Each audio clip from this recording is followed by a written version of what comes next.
एक गांव में दो बिल्लियां रहती थी। उन दोनों में बहुत ही प्यार था। वो हमेशा एक दूसरे से मिलजुल कर रहती थी। उन दोनों बिल्लियों में से किसी को भी कुछ खाने को मिलता तो वह दूसरे बिल्ली के साथ बांट के खाया करती थी। एक दिन उन दोनों बिल्लियों को एक साथ एक रोटी मिला। उन्होंने उस रोटी को बीच से तोड़ा और आपस में बांट लिया। मगर तभी उन दोनों में झगड़ा हो गया।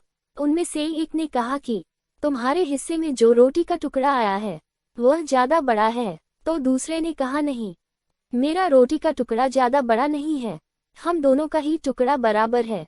जब उन दोनों का झगड़ा शांत नहीं हुआ तो वह दोनों इस मसले को निपटाने के लिए बंदर के पास गए। उन्होंने बंदर को अपनी समस्या बताई। बंदर ने उनकी समस्या को हल करने के लिए एक तराजू मंगाया। तराजू की दोनों तरफ रोटी को रख दिया।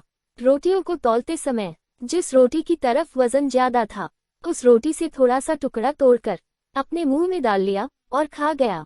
फिर उस तरफ की रोटी का टुकड़ा हल्का हो गया तथा दूसरी ओर का बड़ा भारी। बंदर ने दूसरी ओर के टुकड़े से भी थोड़ी सी रोटी थोड़ी और मुंह में डाल के खा गया। इसी प्रकार वह बारी बारी से दोनों तरफ से थोड़ा थोड़ा टुकड़ा तोड़कर खाने लगा। जब बंदर रोटी का काफी हिस्सा खा गया और रोटी बहुत कम ही बची, तब बिल्लियों को होश आया। उन्होंने बंदर से कहा कि आप अब रहने दीजिए, अब आप ज्यादा कष्ट मत करिए, हम खुद ही बंटवारा कर लेंगे।